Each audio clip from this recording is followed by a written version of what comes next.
Okay. Hello, everyone. Please let me know if you can hear me well. Yeah, that's okay. Okay, perfect. Thank you. So welcome everyone back to the Bioinformatics Club seminars.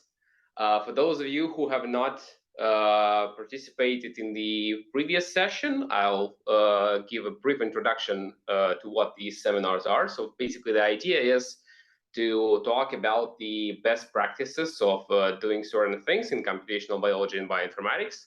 The first session, we talked about different technicalities, different methods for reproducible research, pipelining, containerization, etc. If you haven't participated in the first session, you can go on our website and see all of the recordings of those meetings. And with this session, we'll be diving into like more specific topics, the particular topics of bioinformatics, talking about specific fields and specific data analysis. And this session will be entirely dedicated to the analysis of genetic variation.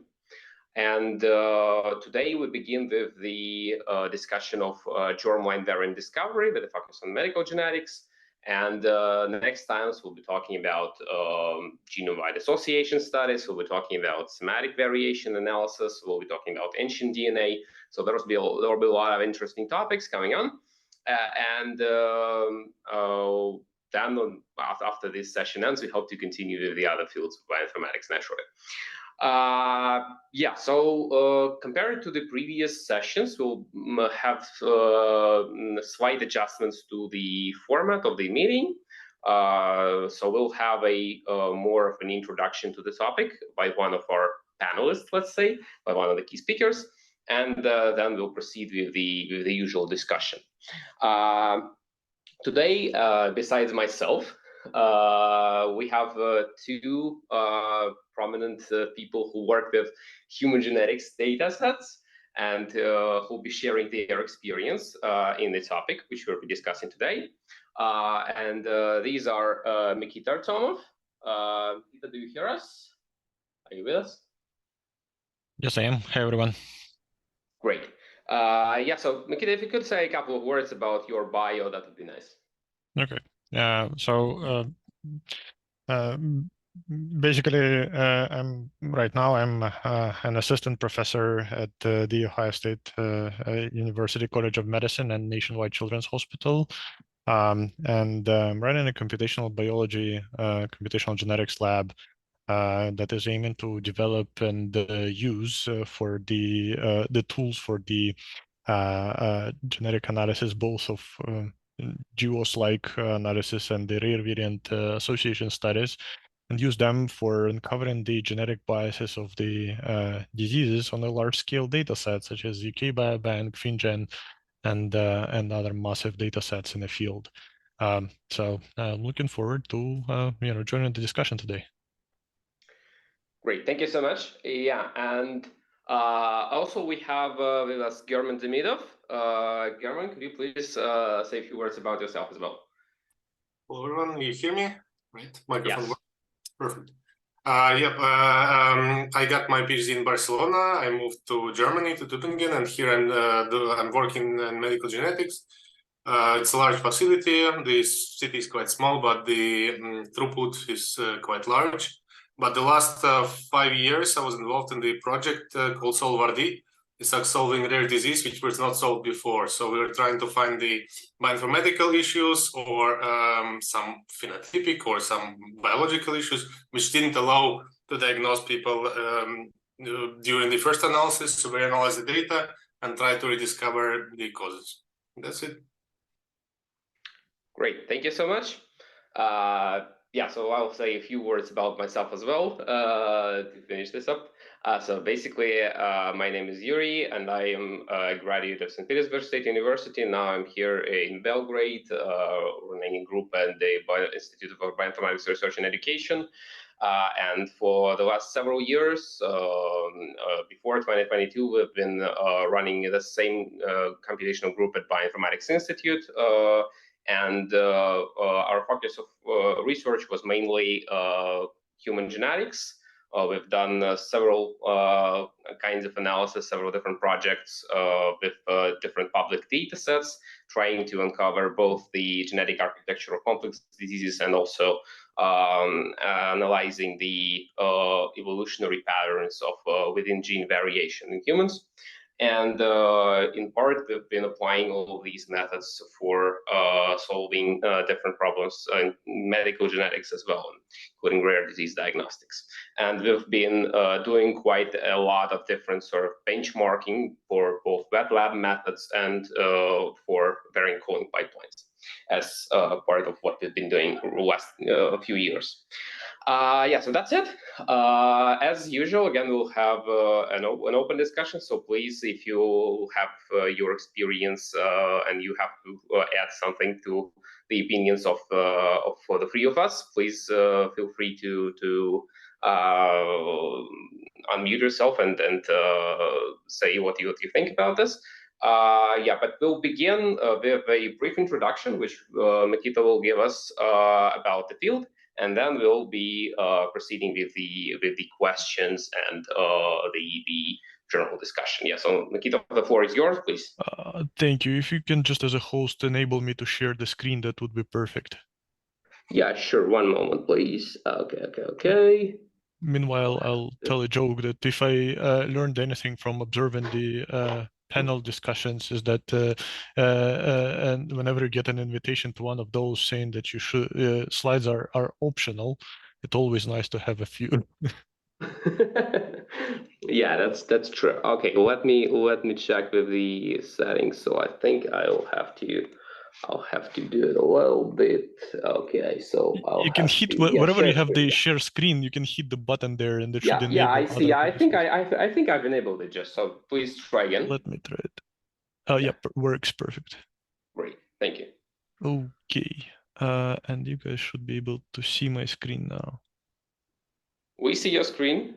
Perfect. All right. So it's not a full-scale introduction to the state of the field because that would probably take hours of time. So I took the freedom to make a very brief overview for some of the landmark papers that would shape up the discussion. But this is by any means not limited.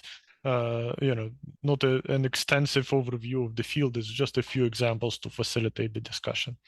So I'll talk a bit about the challenges and uncovering of the genetic variation. And first, I will define the process as basically you get the DNA, you sequence it using whatever the sequencing technology you prefer, and then you use all of the power of the computational methods for uncovering, in our case for today, the germline sequencing variants.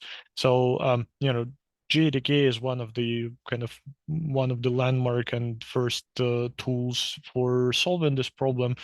Has now, first of all, grew on its own into the full-scale project, both on the software engineering side and as well as the commercial availability and support. On the other side, there are a lot of other tools that are being used in the field with different characteristics and so on. So basically, our goal in the entire process is to find out what are the true genetic variations that are observed in our data and filter out all of the false positive genotypes or false positive variant calls, which may result from just the technical statistical noises present in the raw data, which is often noisy and has some intrinsic biases to it. And then we basically use this entire process to get some interpretable results, whether this is the research purpose or the medical purpose. We want to make sure that our results are robust, reproducible, and reliable. So with this, I'll highlight several kind of lines of the practical applications for this process. First is mainly the research purpose, where we use this for the case control studies. We use this in family-based studies to uncover the genetic biases of the diseases. say we want to compare a group of cases with a specific disease to healthy controls, and we want to search for the genes or variants which are more prevalent in cases compared to controls, and therefore we would assume that the genes with this bias being significant are actually mutations in those are increasing the susceptibility to a disease or have some effect on the risk of the disease, as well as the kind of research purposes such as large-scale DNA variation collections, so creation of databases such as GNOMAD, UK Biobank, the recently released database by Regeneron Genetics Center. So, the large-scale data sets are largely informative for the field, and making sure that they're lacking the false positive variants in them and they're accurately called are one of the critical kind of contributions to the field at the moment. On the other side, clinical genetics looks into this problem to find the DNA variants in a specific individual with the goal to either diagnose the disease or make a clinical decision based on the available genetic data. So in this case, we're quite infrequently talking about the cohorts. Rather, we would be talking about a specific patient, and sometimes, I actually would say often, we would consider one sample at a time. So sometimes they're not even permitted for joint analysis. You must stick to a single sample in a clinical setting. So because these are so different, these directions are so different in what the demands are for the tools and the methods selected for the analysis, this influences the pipelines that are being used and the approach to the decisions to be made. So I took the freedom to look through several of Yuri's papers, and his work was quite extensive in the field. And I'll use several of the figures from those papers to illustrate the differences that I'm trying to capture here. And basically, by just looking at the difference in methods, even before we start any of the processing on the computational side, if we just look at the differences in methodologies that are being used to sequence the DNA, you would see that different types of exome captures as well as whole genome sequencing approach would result in differential coverage of the genetic regions. Differential coverage immediately means that we'll have different power to detect the true genetic variants in these areas, irrespective of what kind of computational methodology we're going to use, just because your original input data is different. And you'll see that in even a greater kind of greater perspective if you analyze the call rates that are produced by the different exome sequencing platforms. So each point on the left figure is a specific interval in the exome capture, and we would analyze the call rates within each interval. You'd see that majority of them are consistent across different technological pipelines, but there will be also the regions with the very variable call rate across different sequencing platforms. If you use those variants to run a conventional principal component analysis, and this is performed on the call rate per sample per interval, you'd immediately see the difference between the sequencing platform, which will be way more striking than the difference between the genetic ancestries, for example. So in this way, whenever you have complex data sets such as GNOMAD, or your samples are coming from multiple sources, even before you start the computational processing, and no matter what kind of tool you're going to search, there is already a difference in the way you generated the data. So going into the computational approaches, if we look at the different possible variant callers, for example, clearly, by using different algorithms, they would be producing somewhat different results in terms of sensitivity and specificity. But even if I consider just the GATK itself, a single variant caller, I would see that the settings in which I am using the tool actually going to matter. So, and this is the argument in favor of joint coding rather than considering a single sample in the variant coding process, as you would see that by increasing the number of samples, in the joint variant calling process, you would be increasing the sensitivity for the discovery of the SNPs and indels, and usually that is true to the increase of the cohort of about 100 samples or so. It matters slightly less after that. So basically, even within the same variant caller, same algorithm, same everything, the setting in which you're using it will be producing different types of results. So finally, looking into many solutions available in the field, and this is a highlight of one of the URI's papers in comparing and benchmarking the tools in the uncovering of the genetic variants. There is a whole variety of approaches and combinations of alignment methods and variant calling methods, which will be either more sensitive or more specific, and it will be up to a final user to tweak the sensitivity or specificity filters to ensure that the task that you're trying to achieve is matched with the best possible solution. So basically, there are a lot of choices there, and a lot of them will be task dependent. So I'll go back to the slide of practical applications and now just highlight a few, at least, from my perspective, important features that should be considered for each of these applications. In case of the research applications, we would be looking for the lack of bias in cohort comparison. So we want this to be as unbiased as possible, because we're trying to make a new discovery and that it should be driven by biology rather than the internal bias in the data processing. So we want to ensure a lack of bias and minimal number of artifacts that can bias our comparisons. And then clinical side, we are basically limited by the formal criteria that are applied by ACMG, which stands for American College of Medical Genetics, at least in the United States. So we're bound by the demands for standardization and reproducibility of whatever the pipeline we're using. And we must ensure the good control for false positive calls. Therefore, a lot of irrespective of what kind of computational pipeline we're using, for almost every scenario, the results will be validated with the Sanger sequencing, which is a standard gold standard in the field. So with this, I hope this shapes up the discussion a bit, and there are multiple lines of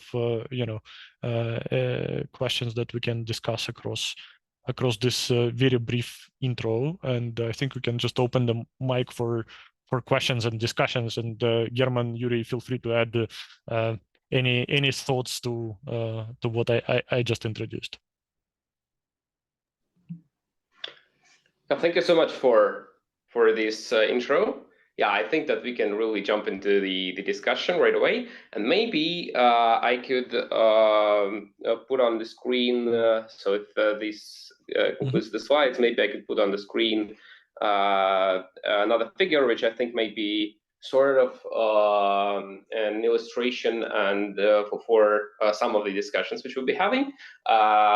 Again, for those of you who are not that familiar with the step-by-step workflow, how the analysis is performed, the general idea when we're talking about variant calling is that we have the raw data from the sequencing, and we want to produce the end result. And Nikita has just nicely outlined the different end results which we may desire depending on our project.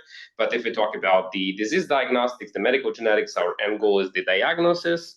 And in between the raw data and the diagnosis, there are several key stages, which basically include some pre-processing of the raw data, then the alignment of these raw data onto the reference genome assembly, then certain pre-processing of the alignment file, which usually includes marking the duplicate reads and certain adjustments to quality scores. And then there is a very extensive stage of basically the discovery of variants and their subsequent optimization and interpretation, which includes the variant calling itself and subsequent filtering of variant calls, which are produced by the variant calling tool. and then annotation of these variant with various information sources, including the position in gene and information from reference databases. And then the stage which is probably the most tricky in all of the analysis is the interpretation of the results, classifying them according to the criteria, the ASMG criteria in particular, which Nikita has already mentioned. And basically, there is a lot of progress in this field, but there is a lot of uncertainty and a lot of issues with the variant interpretation, which I hope we'll be talking about in a short while. But I suggest that we may use these sort of workflow diagram as a basis for discussion and just go along this workflow and discuss certain aspects of these analysis. So basically, as the analysis begins with the raw data, the first question, which naturally I would love to discuss, is the necessity of pre-processing the raw data before they get aligned onto the reference genome. And I know that, again, depending on the guidelines and depending on the pipeline structure, there might be different specific pre-processing steps, conversion of formats, etc., and also removal of adapter sequences, removal of low-quality bases. So Nikita German, if you could say a few words about whether you perform any of these steps before alignment or not, and if no, why? German, you want to start or you want me to start? For me, it's very short. I personally don't do it because we have the clinical pipeline, and yeah, it's I never went so deep into the details, and yeah, I prefer just to press the button and get the result. It's validated, it works, so it's open source. So if someone wants to check, you can check. But yeah, I'm not so deep into details about this particular step. So I would say generally the kind of the answer to the question is somewhat I don't want to say non-scientific, but non-trivial for a scientific community. A lot of evidence in how the pipelines are shaped, on the JDK side and in general in this kind of very preliminary, steps of data processing is not based on the theoretical grounds, as in like, I can have a theorem which will prove that this is how I should do it, and it will, deliver some quality based to it. It's based on the empirical evidence. And this is kind of an openly stated argument.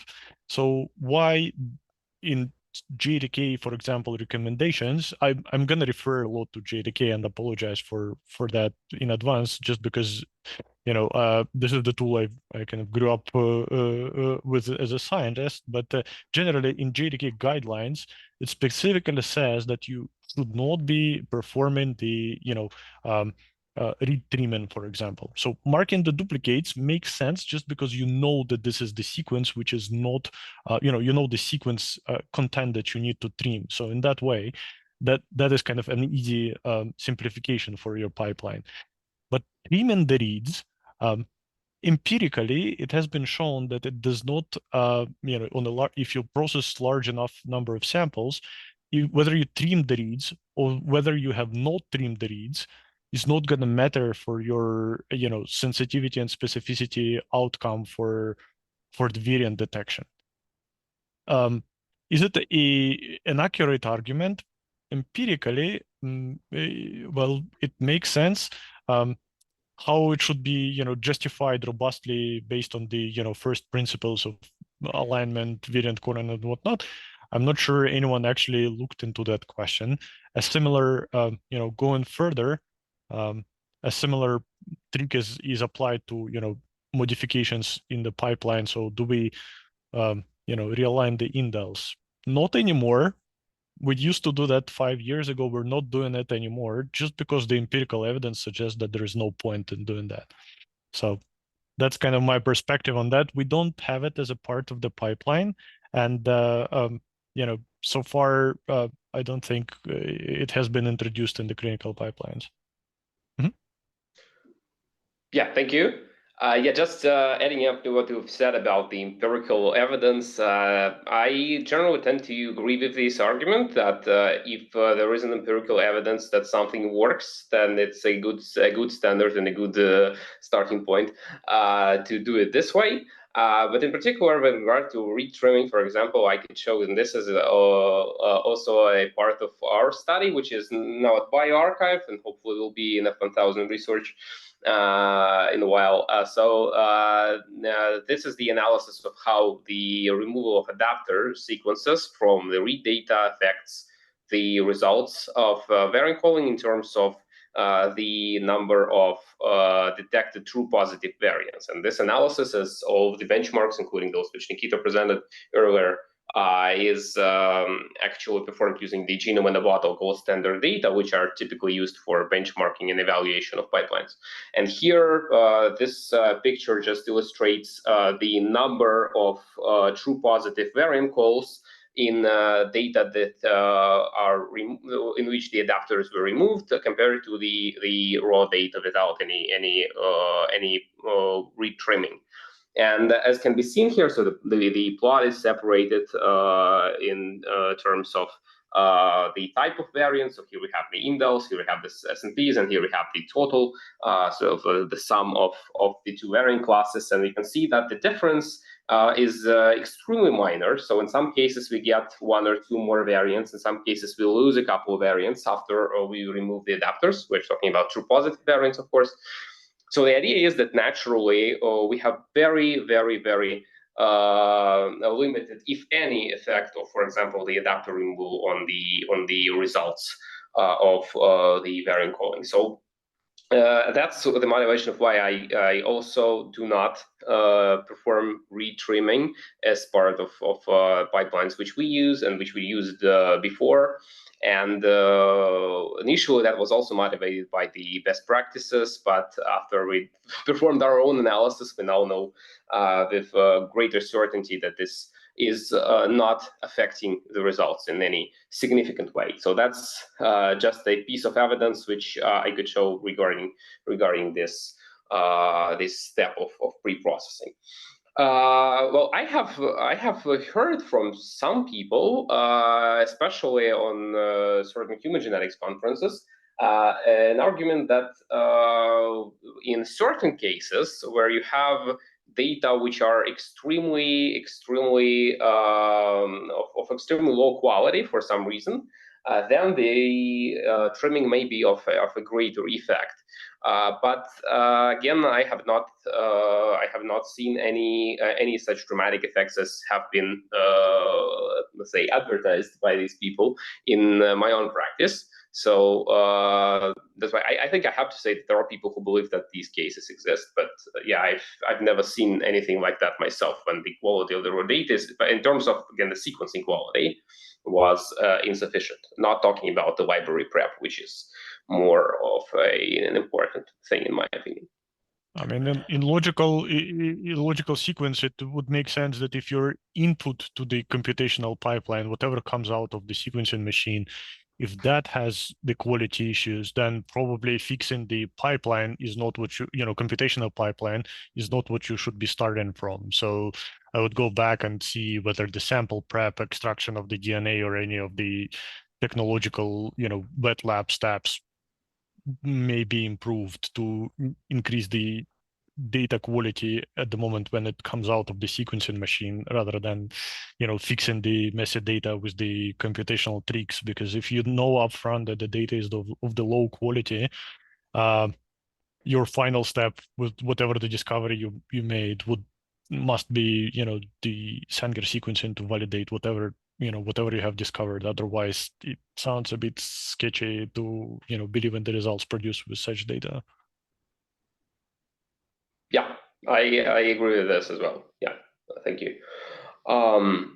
Okay, yeah, so that's the first step, let's say, of the workflow. Probably, again, some people do it, some people don't, and I think all of us agree that, in our opinion, this step is not very necessary. But well, still, if we have obtained the data and whether we process it or not, then we do all of the basic routine, the alignment onto the reference genome, pre-processing of alignment, and then calling the variants.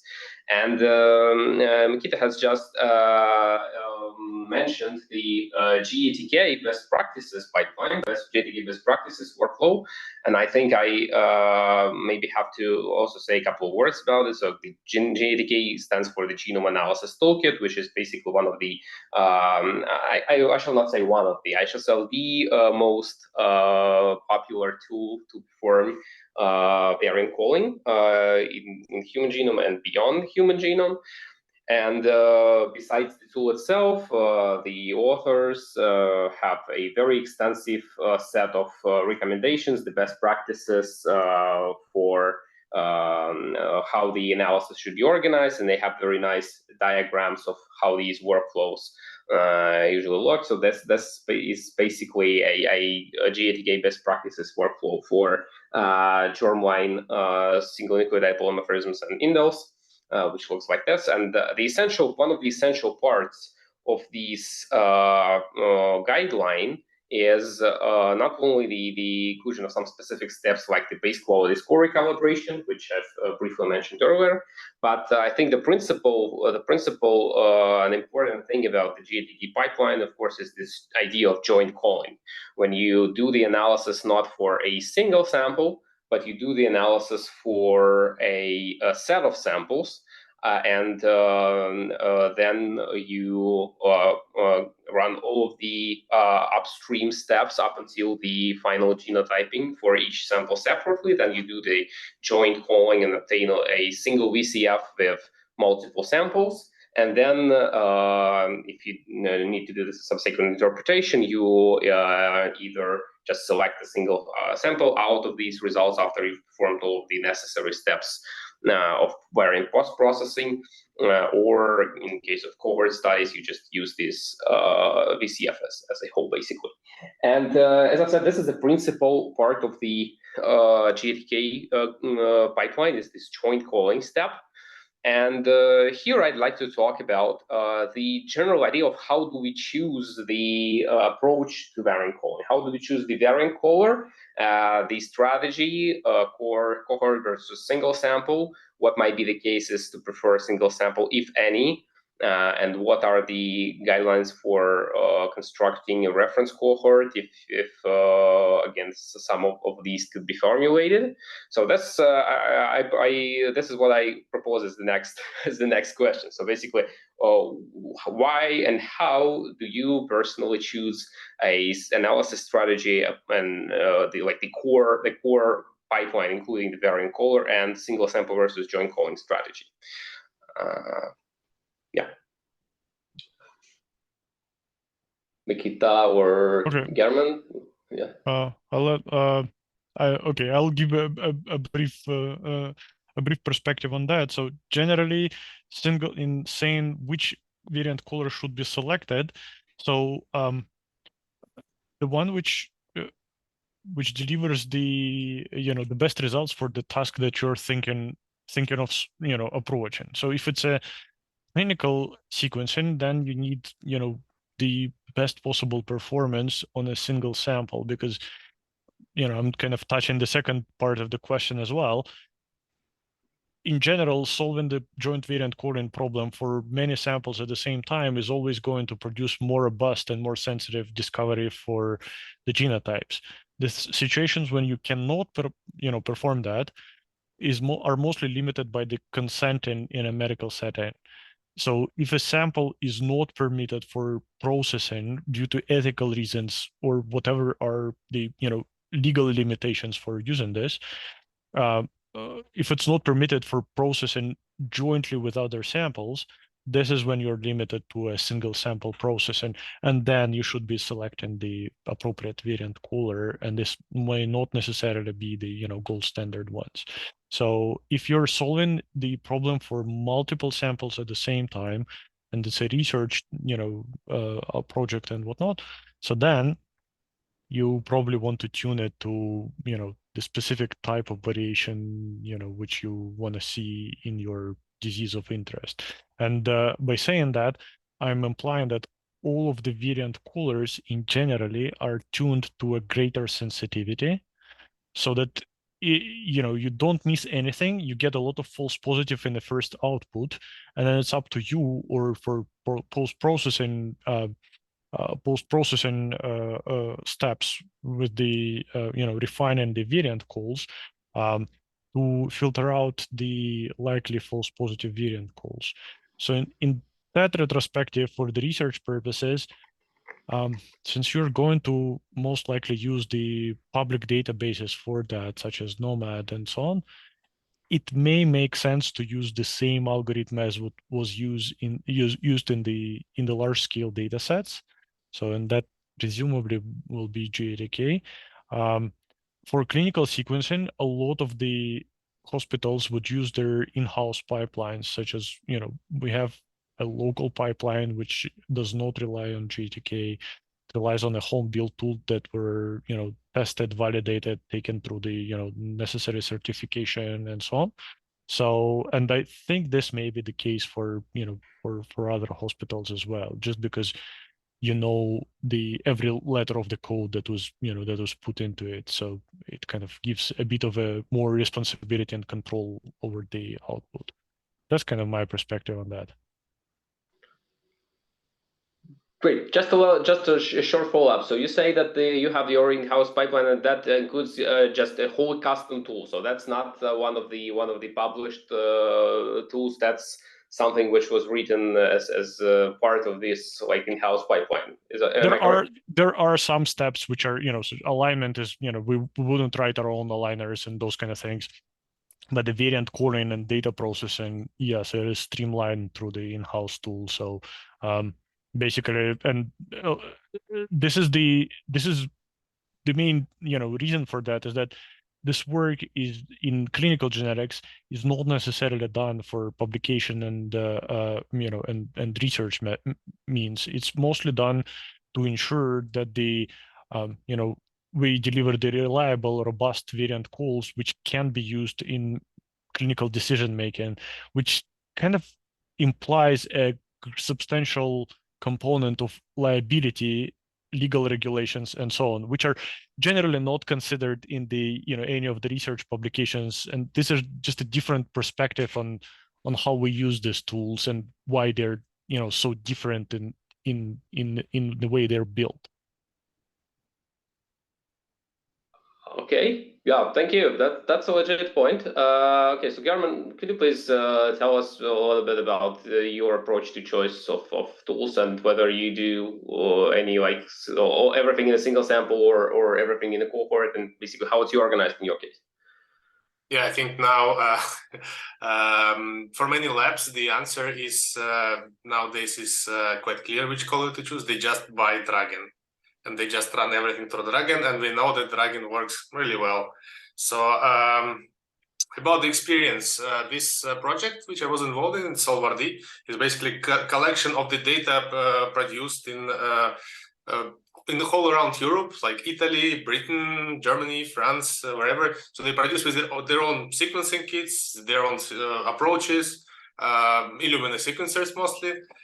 And processed through their own pipelines. And we collected them, and we thought that if we run GATK pipeline, the best practices, we will solve a lot of unsolved patients. We'll find many rare disease solutions, diagnosis, if we use the correct short variant calling. It was not the case. The biggest proportion of the newly diagnosed patients were in the newly discovered genes.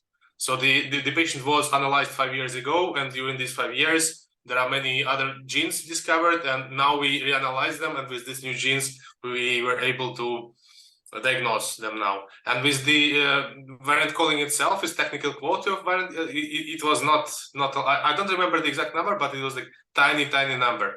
And the time which is required for GATK joint calling cohort is huge. So it's Barcelona Supercomputing Center, CINAC. It's not exactly this, but in CINAC they run this pipeline. I think for a really long there, and If you run a huge cohort, 1,000 of whole genomes at once, this joint genotyping and calling, yeah, it's a lot of computational power. And the outcome was quite tiny. So I'm not sure that it's something that we really need to invest the time now on. And a bit about like which approach to for the rare disease clinical approach, which approach to choose. Here I would also divide the how to say, the clinical pipeline or the reanalysis project. For analysis project, the approach should be a bit different, and for clinical pipeline, where the genetic counselor has time to look at the case, the sensitivity has to be maximum in this case. Because you put the gene filter, you put the phenotype filter, and then you reduce the number of candidates really strongly. But in the analysis, if you be sensitive, you will see like tables of thousands of variants, and you will not be able to go through them. So even within this field, even with this rare disease diagnostics, even here the approach may differ. That's my point. Great, thank you. Yeah, that's a very good point. Actually, I think I can regarding the what Garen just mentioned about the tiny impact of variant callers. I can show just a little bit of the paper which Nikita has already mentioned in his introduction. So that's one of our systematic efforts to benchmark different tools, the different variant callers and different read aligners.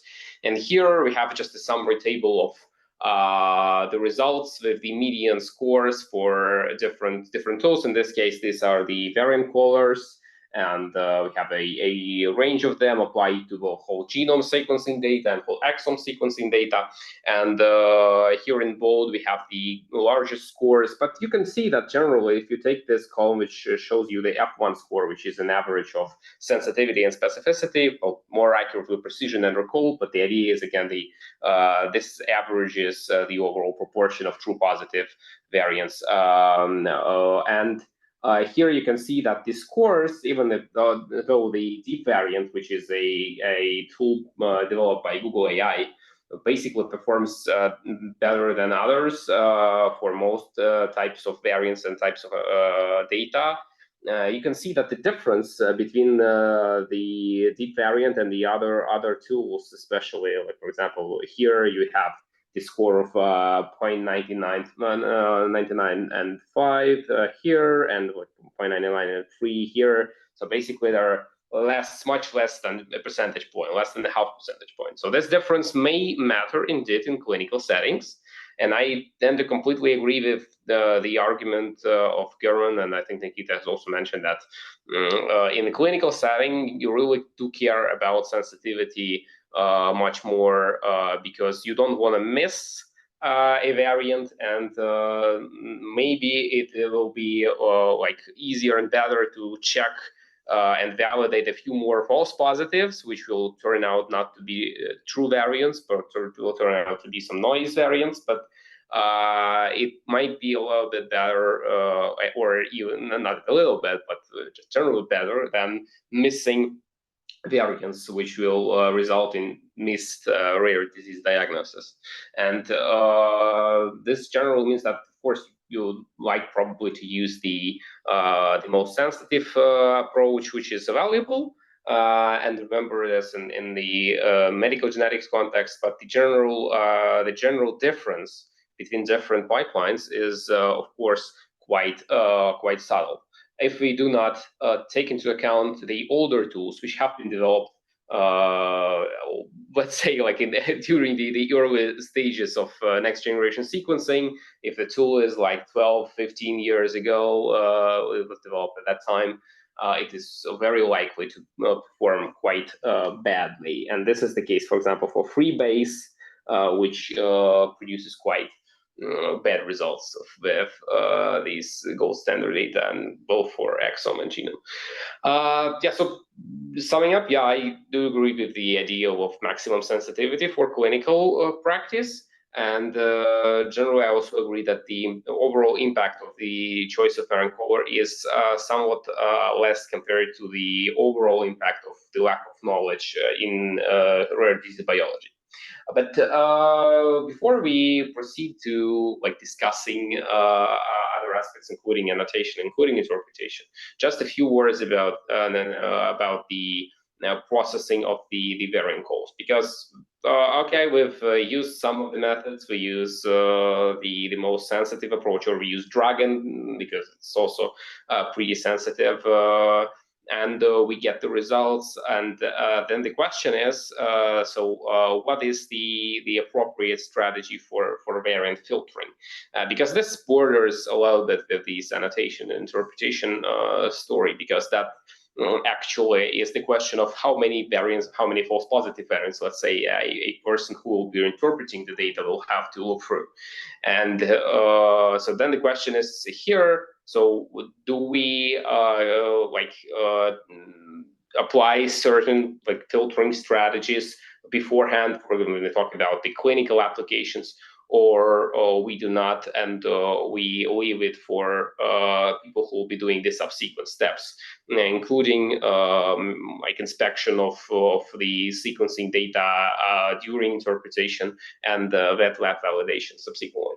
So what's your attitude towards filtering and different filtering approaches? Because there is also, I will take an opportunity to show some of the results which we've had in this same paper, which basically showed that the impact of filtering, where we have the increase in the precision versus the decrease in recall, and we basically see that the decrease in recall in many cases when we apply different filtering strategies just outweighs the gain of precision. So the filters, they decrease sensitivity much more than they increase precision. So the question resulting from that is, do we apply sort of any specific filtering strategy, or will we leave most of that to the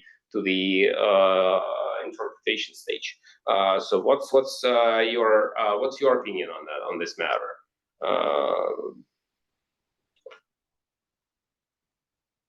Yeah, Germline, could you comment on that? I'm sorry. Can we ask some question about this data? Well, sure. Well, if you have some questions, maybe I will now give the word to the panelists to answer my previous questions, and then you can go ahead with your question. Okay. Okay. Thanks. In this, we work in rare disease, and we work in clinic. So we leave all this to the interpreter, to the person who is interpreting this data. If the candidate is strong and it's easy to find it, then they are able to choose the stringent filtering. But if they find nothing, they want to go deeper, and then they choose the more relaxed filtering. So it's not our choice. We are kind of here, let's say, providing the service to the clinicians, and it's up to them if they want filter data or not. So they have simply graphic user interface, and they may click button to see all the variants, or a bit filtered variants, or stringent filtered. Their choice. So I'll agree with German a lot in terms of this is a sequential process. So ideally, you would like to keep only the most robust and most well-discovered variants and start analysis from those. Often you will not find anything there, just happens so. Then you would tweak your your QC filtration thresholds, and then you'll hope that maybe the answer was somewhere in a in a less robust variants and so on, but then it will just lead to a greater amount of validation. So this is just a sequential process. If we're looking about if we're talking about the research matters where we want to have a large scale data set, looking at the each variant independently is simply not feasible. There are too many of those, and there is no time to do that. So general recommendation for that is try to avoid manual filtration of the variants for the large data sets. They're powerful enough to supply you with the training data for building a model, whether that's a variant quality score recalibration in GATK or the nomad random forest filters or whatnot. So if you have a sufficiently large data set, it is always more preferable to have an automated solution, data-driven, that would do the filtration for you. And you always will have a chance to include somewhat more variance than it is suggested by the model if you don't see the result that you're expecting. But in clinical setting, I'll second to German in a way that when you have a person, a clinical geneticist or variant interpreter who looks on a specific patient and has sufficient amount of time to do that, you would rather go for the clinically relevant candidates irrespectively of the quality of the variants, and only then try to filter the quality of the variants if you see some meaningful variants that can explain the disease. Yeah, I completely agree with what you just said, and actually this approach of allowing the interpreters to see all of the variants, and for example, like choose the stringency of filter, well, let's say the conservative strategy, and then to see like to loosen up a little bit the threshold and see more variants, and then like decrease it yet again if necessary, and look at variants with lower quality. That's actually the approach which I think is the best one for the clinical application. So I completely agree with what you just said. Okay, thank you. So I think again, let's return to the question from the audience. Yeah, so please feel free to ask what you have. Yeah, I have some small question about data. I'm curious, what size of data do you use or some research group use in the presented paper to obtain metrics like F1 score, precision? Yeah, and so, yeah, that's the question about the figures which I have just shown. Yeah, so the idea is that there is the so-called the Genome in a Bottle Consortium, or GIAB or GIAB, and this is basically a project which tries to provide these gold standard data sets used for evaluation of tools. And what they do, they have a set of samples which originate from 1,000 Genomes Project. And there is a person from the Central European from Utah ancestry, which has the very famous sample code NA12878, which is the most heavily sequenced person in the world. And basically, this is the main data set, which also has a code HG001. And there is also a couple of trios, the Chinese trio and the Ashkenazi trio. And there are three members of each trio. So in total, there are 7 samples which are sequenced using all sorts of sequencing technologies by this consortium. They also apply new technologies and always try to improve this gold standard data. And again, given all of the results from different platforms and the manual review and certain validation, then compile sets of gold standard variants which are discovered by multiple approaches, multiple platforms. And this is the data which are provided freely and publicly on their website. You can go and Google Genome in a Bottle, or just like GIAB, and they'll have the FTP site with all of the data, including both raw sequencing data and gold standard variants, which you can use for evaluation. And there are tools which are specifically designed to compare your variant calls to variant calls of this gold standard reference, and calculate these metrics, the F1 precision and recall for you. The tool which I think is the industry standard is called hap.py, which is like happy, the dot in the middle. And this is the tool which was developed by the consortium, another consortium, Genome Alliance for Genomics and Health, or GA4GH. And they have a paper describing it, so you can also try to look it up and see the details about the approach. But this is the strategy which is commonly applied by all sorts of people who are trying to do the evaluation of different tools. Yeah, sounds like we can rely on it. Thank you very much. Yeah, thank you for the question. Yeah, that's an important one. Okay, and I think that right here, as we are talking about validation and evaluation, probably it's a proper time to ask another question, whether you do routine validation or regular validation of the pipeline using this gold standard data or other types of data, because I will mention that there are different guidelines, and some of the guidelines advise to do regular validation, let's say once in a certain period, or whenever anything is updated on the system, different tools like new versions, etc., to run the validation using the gold standard data or other data types to see how well does the pipeline perform, and to have the metrics and the understanding that nothing is broken with certain updates. So my question is, do your facilities and your pipelines undergo such regular validation? And if so, what kind of data do you use for these experiments, let's say? Yeah, Gavin, could you please tell us your experience? Since we're working, again, I'm repeating myself, since we're working clinic, we're limited by legal requirements, and the validation of the pipeline, of course, like whenever we apply any new wet lab protocol, we sequence this standard NA something sample again and again. So the folder with this sample sequence with different technologies in the last like 20 years or even more, I think 20 years around this, even before in JS, there are genes, I think.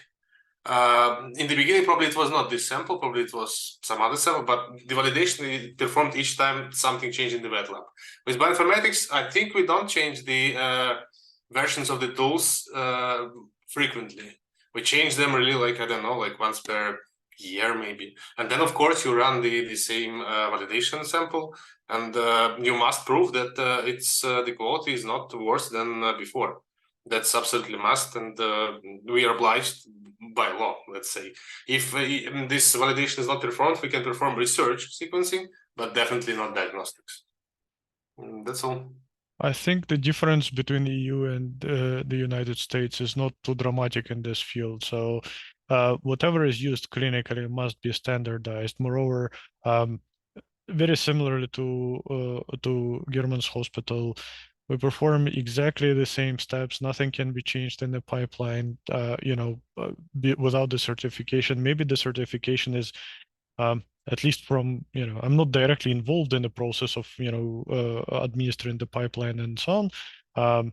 But we do have the visits from the, regulatory teams, and we do have the specific lab inspections and certification for the both handling the wet lab data as well as computational process. I'm not sure if they're annual or they're happening twice a year, but all of the clinical labs must go through the robust governmental certification from the regulatory agencies. So there's, literally nothing you can change in it without, every change that happens immediately triggers the inspection and certification. So that is one of the challenges. Updating the wet lab protocols usually takes time, a lot of validation, resources, and whatnot. It may sound like updating, one variant caller into another variant caller is much a simpler task than changing something in the wet lab, because, well, you just change the software, same input, same output, kind of from the research standpoint sounds relatively simple, but technically that triggers exactly the same testing protocol and validation protocol as if you just installed a new, sequencing machine, and you just now need to prove that it works as good as the previous one. So in that way, changes in the protocol are infrequent, and they need to be, first they're processed alongside on just purely a research, research protocol, just to understand ourselves what's the benefit of implementing that advancement, and if it is worth going through, all of the inspection, proving, and so on, that would be implemented, as soon as possible. If it is, something which gets at only the marginal increase in performance, cost saving or outcome, then it probably will be a bundled with some other more critical updates and released later on. So in this perspective, you're generally thinking about the inspection is the limiting factor here in terms of advancement. But this is also a good, it's not only a negative side, that's also a positive side in terms of, so in the slide that Yuri has shown with the comparison of different variant colors, all of them look very consistent. But at the same time, it means that since they're not 100% consistent, there always will be one person who is, say, sequencing data has been, interpreted one or the other way using different variant colors, which may impact the clinical decision making. And that one patient will be, the where you get issues, and that would, would trigger much more severe consequences than just, updating the variant color. So if you're making a wrong decision, only one wrong decision may stop the whole thing for much longer than making 1,000 correct decisions. So in that way, the inspection is needed to ensure that you have a controllable way of detecting the false positive outcomes of your analysis. Okay. Great. That's. I think I have to comment a little bit on this. So that what you just said about German and Nikita, you mentioned the law and regulations, and I have to say, and I think many people in our audience originate from countries in different regions outside of EU or the US. And in these countries, and many of these countries, the regulations and the law is not that specific, and does not have, in many cases, specific standardized procedures for certification and validation of those methods, especially if they are not actually certified for clinical use. And in many cases, people have to pretend that they use only the Sanger sequencing as their method, and everything else is basically researching. So my question in light of this is, and as far as I understand, Nikita, you are in favor of all the restricted and regular inspection and certification process.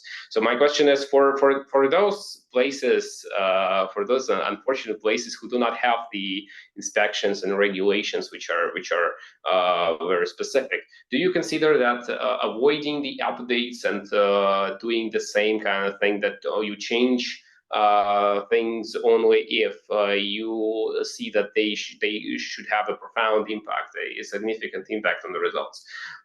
So do you consider that this is a good strategy? Again, if let's like hypothesize a hypothetical situation that you didn't have like all of the inspection and regulation, would you consider like a strategy of infrequent and major updates, or the strategy with small incremental updates from time to time?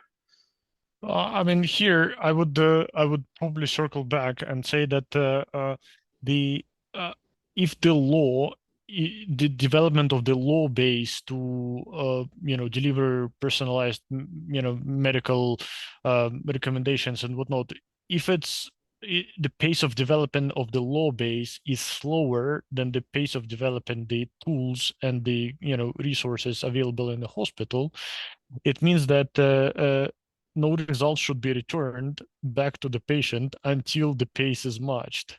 You cannot, in that way, it's more a question to you need to match the law base and the foundations of the law to whatever you want to do with the patient. Because on the clinical side, it is always about the responsibility and taking the responsibility for what you're saying, delivering back to the patient what kind of diagnosis you're trying to set, and so on. Because generally, the medicine and healthcare are designed to promote health, treat patients, and whatnot. This is a normal standard of operations, and mostly it is focused. The legal side of it is mostly focused to prevent the scenarios of adverse effects of doing any damage or harm, and this is the key kind of side of the legal issues surrounding the conversation. So in that way, I would say that before we discuss the, if we're working in a setting where the stringent control over the information that has been returned to a patient and the technical pipelines and whatnot is not yet well implemented, I would say it doesn't matter what kind of aligner, computational pipeline or whatnot we're using or sequencing machine. It matters more that people who understand the topic, clinical geneticists, counselors, whatnot, rather stimulate the promotion of the development of the legal base to implement their, to be able to use their knowledge for, for the benefit of the patients and protect both patients from and themselves, the care providers, from any mistakes then that can occur and have adverse effects. So I would say put the legal foundation first, and then we can get to the computational biology. That's nice. Yeah, German, do you agree with this? Yeah, totally. Of course, it's possible to validate the variant of interest with alternative methods, but in the end, you pay more. So it only looks like a cheaper strategy, but it's not. So you have to, unfortunately, if you work with the medicine, genetic medicine, then you have huge responsibility there. False positive variants or false negative variants, both are, they may destroy lives. So no, everything has to be really controlled. And in terms of validation of alternative methods, so Nikita mentioned that that's part of a standard workflow. And then I think there are very few cases where there is a possibility of returning raw NGS results without subsequent validation.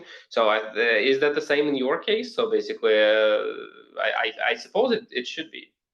No, we can validate NGS variants back. The sensitivity, yeah, it would be over. We don't have Sanger analysis anymore since like 5 years ago. So there is probably one Sanger sequencer in the whole south of Germany remaining. So I think we're quite confident in our pipelines. So we return NGS results and we can diagnose people solely on the NGS results. If all these criteria satisfied, then we do this. This is the difference of the legal basis in terms of we're validating the calls and variants, not because we don't believe in NGS. 99.9 something % are successfully validated. So it's more on the side of if there's any unnecessary consequences or whatnot happening later downstream, we would better be over prepared and overdoing our work in terms of validating the technical kind of origins of the clinical decision making. So it's we have not seen, in my, at least in as far as I remember, there were no situations when the clinically nominated variant was not validated by Sanger sequencing. So in terms of that, next generation sequencing is a very robust method right now, along with the computational pipelines. But the cost of the making a wrong decision one time out of a million is actually greater than running million Sanger sequences. So in that way, it's just a purely economical reasons of legal considerations rather than misbelief into the next generation sequencing data. Well, yeah, that's why I was a little bit surprised about the German's answer. Yeah, that's interesting because I have seen again, I've heard about the efforts to enable the return of raw NGS results without validation, but I thought that they were pretty restricted. It's interesting to hear that they actually, in many cases, this is allowed generally.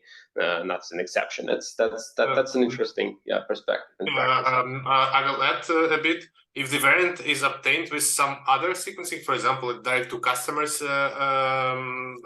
approach for not medically validated, certified laboratory, then of course it will go to Sanger sequencing.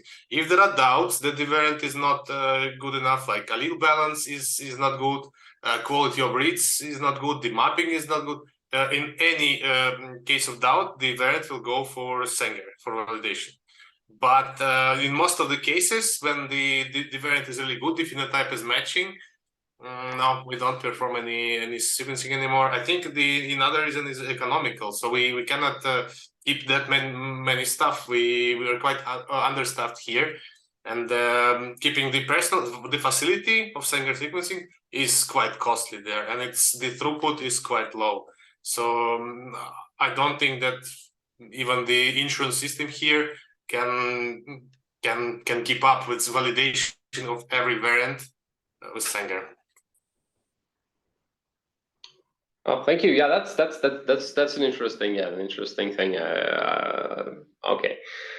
Yeah, so I think that this is it for the variant calling part. But then, as I mentioned, yeah, we have the annotation and interpretation part, and there is also, of course, a lot of caveats in this downstream part of the analysis. And in terms of variant annotation, I think that like many of you in the audience probably know that, but still I will briefly repeat that when we are talking about annotation of genetic variants, describing their impact. Of course, we need to bear in mind the annotation of the genome itself. So basically the markup of coding elements in the genome and different transcripts, different isoforms for different genes. And in the human genetics field, there was quite a lot of controversy about the sets of transcripts which should be used. So there is CBI RefSeq, which is a standard in many cases and is recommended by ACMG. And there are other variants, other options to use, for example, the ensemble or gene code transcripts, which are used by major consortia and in many research cases. And then quite recently, I think it was 2022, when the joint set of transcripts, which was developed by both Ensemble and CBI, which is called MAIN. And basically now I think is an industry standard in terms of annotating and interpreting the variants. At least it is quickly spreading and quickly becoming a standard, if it's not yet in some cases, in some places. But there's, of course, the annotation case is not limited to the choice of transcripts. There are a lot of issues beyond that. So given all of that, these issues with the annotation of the genome, with different tools that exist for variant annotation, so what's your choice?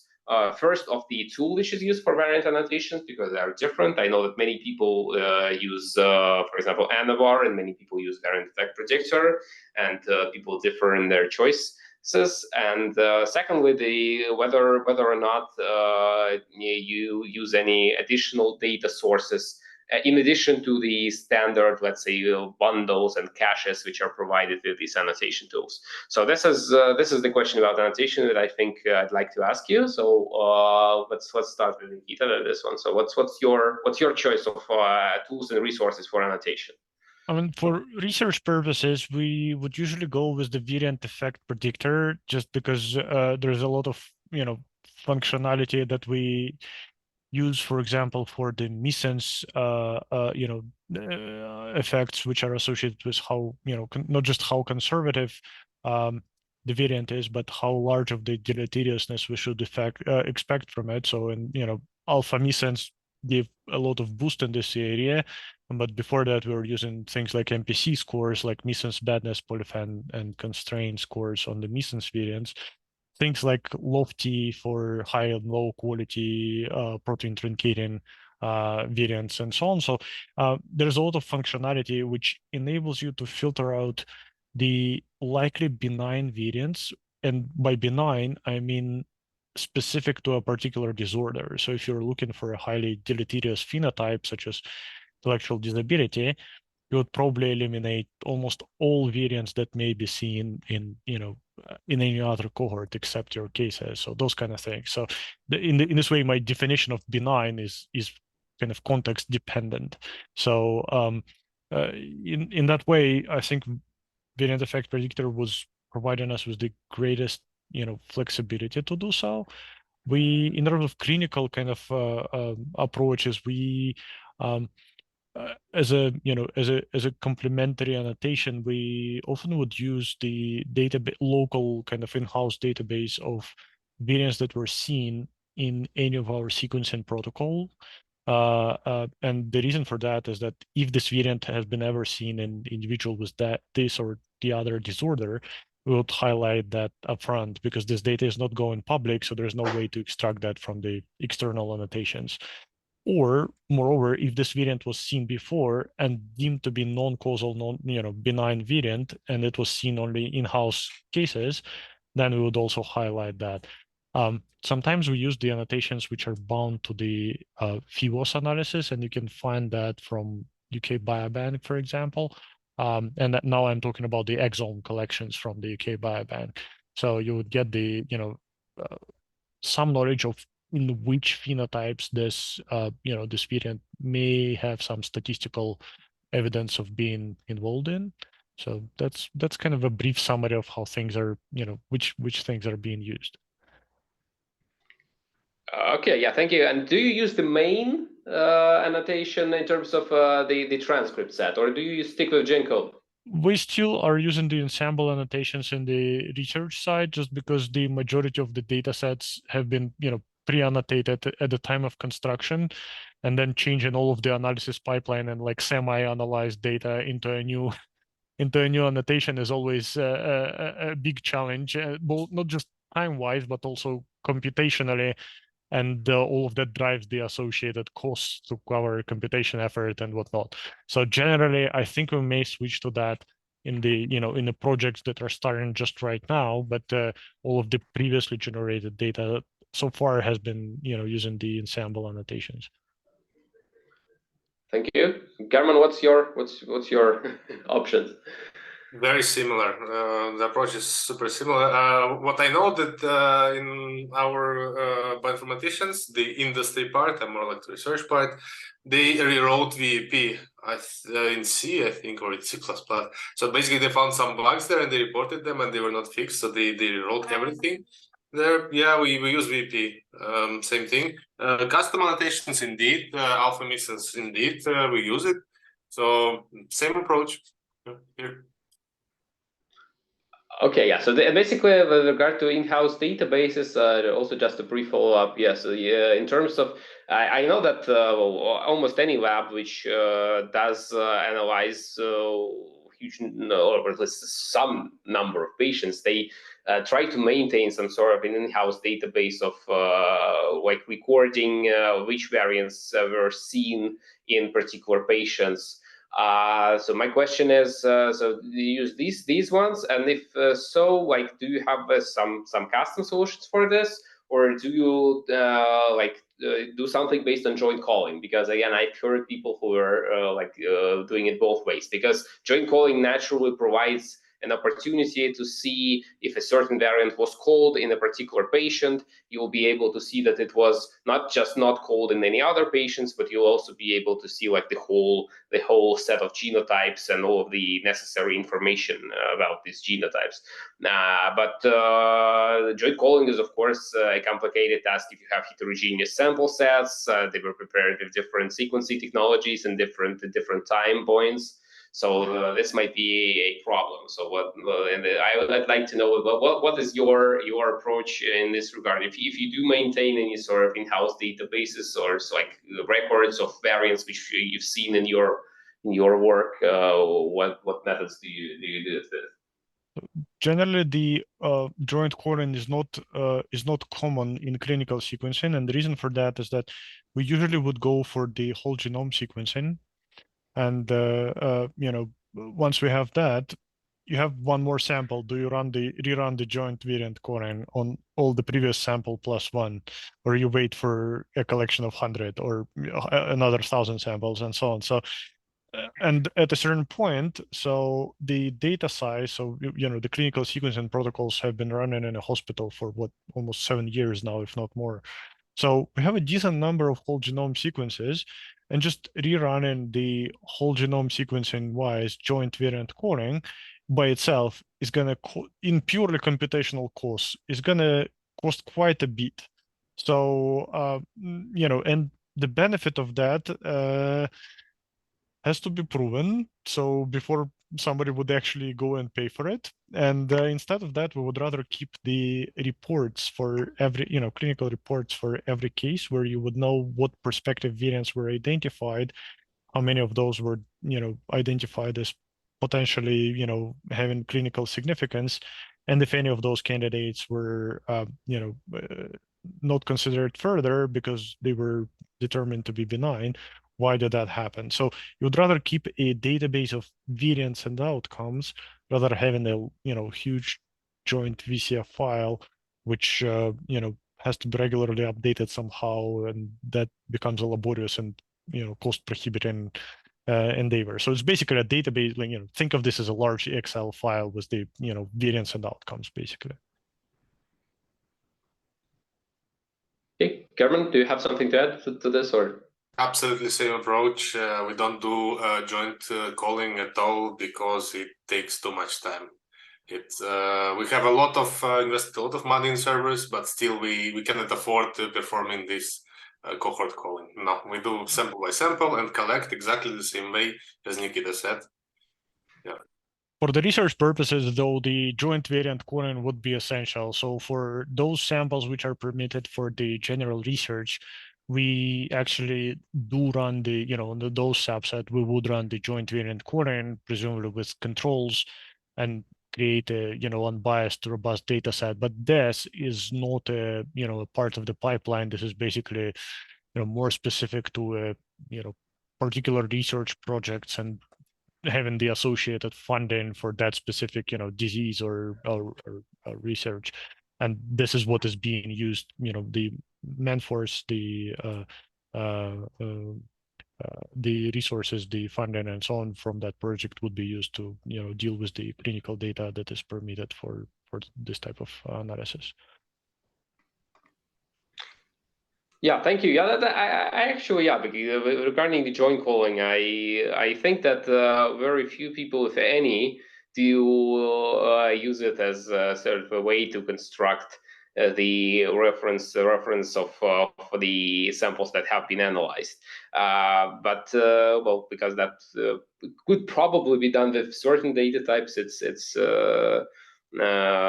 good to emphasize that probably it's not a good idea, again, especially in terms of in many cases that the sample set itself might be quite heterogeneous. So I do agree that this is not the best way to go in this case. Yeah, so basically that's it for the questions which I wanted to ask myself for this seminar, for this meeting, for this discussion. So if Nikita, German, if you have something which you'd like to add or share in addition to what we've discussed in terms of like my questions and responses, please feel free to do it, because I think that there might be issues which are pretty important in the regard to the topic which we're discussing, and which I have not had an opportunity to ask. So again, if you think that something is missed, or you have some digital experience to share, please feel free to do it. I mean, I don't have any secret wisdom that I would be sharing on the matter, except that make sure that you're, you know what kind of, data processing is the most suitable for the task that you're trying to solve. And the second is, before drawing any clinical research or any other, practical conclusions out of your data, make sure that you're, confident in your wet lab data and computational data quality. So there are a lot of, examples when, the technical, statistical, computational artifacts were presented as the, true biological discovery. You don't want to be associated with that. So, unfortunately, the largest chunk of time for the analyst bioinformatician is actually the quality filtration and, the studying of your own data. And then if once you have everything in order, generating the whole kind of biologically relevant result takes, the smallest amount of time out of the entire project allocation. So that's probably the only closing kind of I would have here. Thank you, German. Do you have anything to add?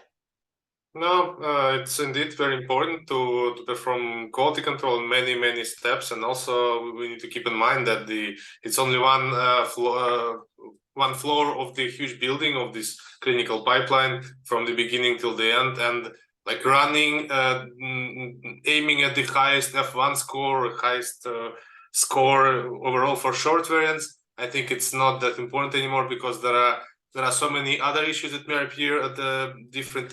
You just need to be good here. You don't need to be absolutely the best here. I think, for example, if there will be new aligner who will align the data like plus 0.01% to the existing solution, we are not gonna redo realignment of our samples at all.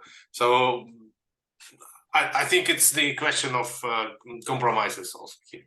So just need to be good and just take care of all the steps of the pipeline. That's it. Great. Yeah, thank you so much. Yeah, I think that, well, I generally have nothing to add to this, because you've mentioned all the important points, and yeah, thank you to both German and Nikita for sharing your opinions.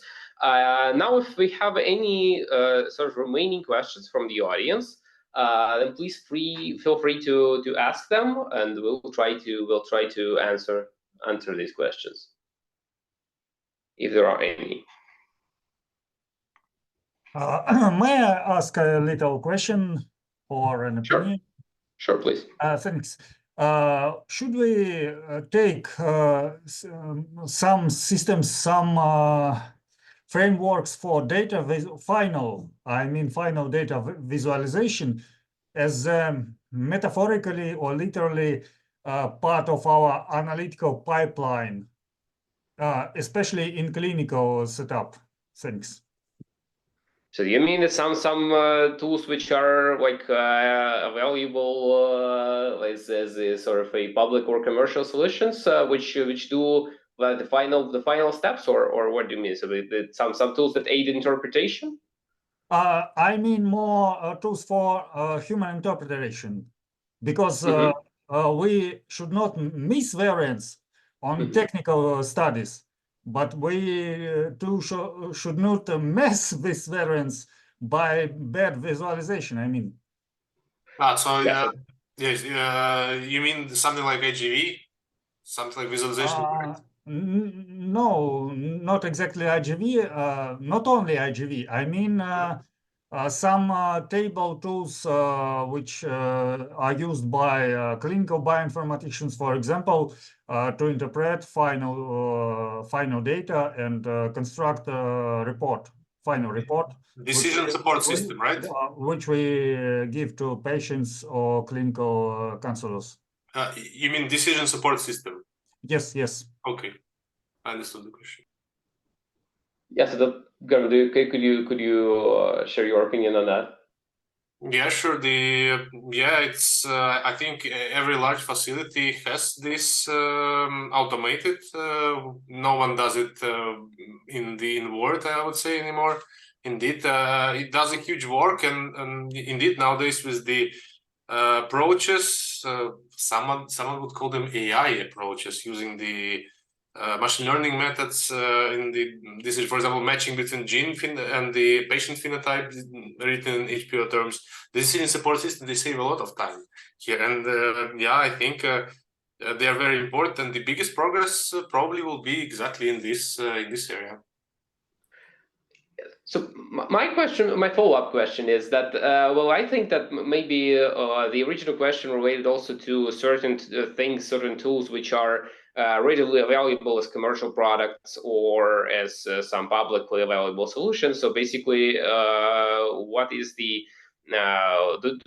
is there like a good shot of basically just trusting the results which are provided by these solutions, or is it worth investing into like developing some in-house solution which will answer your needs best. So basically, the question of trusting in the products which are available as like commercial solutions or some researcher developed public solutions. So could these be used and should these be used in routine interpretation?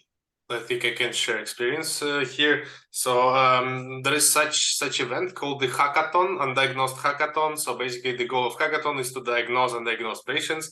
And last year it was in Stockholm, in Karolinska, and we came there and the data was there. And we had to use their decision support system. And I liked it, but not in everything. So some things they had a bit better than us, and something we were better. So in the end, I will prefer our system with a bit modified some things like relatedness. Showing relatedness, it could be better in our system. But overall, I would prefer to have it customized in-house indeed. But if you don't have resources, you don't have a choice. You have to use some other solution. But indeed, if you have a team of mathematicians who work on this, having it in-house is much, much better. Yeah, I think that I generally do completely agree with what German just said. That having more control in an in-house system is of course a better option, but unfortunately in many cases there are not enough resources. And in many cases, if you have an external system which is provided by some authoritative provider, which is well established and the system itself is validated, then you're good to go and using this system. If this system is not something which was well validated, if it's a product like published in some research paper without much credibility and without like many users, then probably it would not be a good idea to use these tools. So generally my impression is that you should prefer custom solutions as you have more control over them. But if you don't have the ability to implement such a solutions, then choosing the external systems which do something for you, you have to look in at that like what is this system, who is the provider, and whether it was explicitly tested, it has a large user base, etc. Because this, of course, will be very important for making decisions. Yeah, have we answered your question? Yes, it was very interesting for me to hear about special hackathons on the decision-making systems. Thanks, that's very interesting. Yeah, thank you for your question. Okay, so do we have any other questions? I think there is some discussion in the chat probably, but I think that it's mainly me. Sorry for this. Okay. Yeah, so then if we don't have any more questions from the audience, then thanks to everyone once again for participating. I hope that we'll be able to continue this discussion this year regarding the medical genetics and germline variant discovery at the Bioinformatics conference here in Belgrade, probably, but we'll see whether we'll be able or not. Thanks for everyone for participation once again. And next time we'll be reconvening in a slightly different set of people to discuss strategies and best practices for genome-wide association studies and probably other types of analysis which involve populations and population genetics projects. So thanks to everyone for participating, and then see you next time. Pleasure to meet everyone, right? Yeah. Thank you all. Thank you, bye.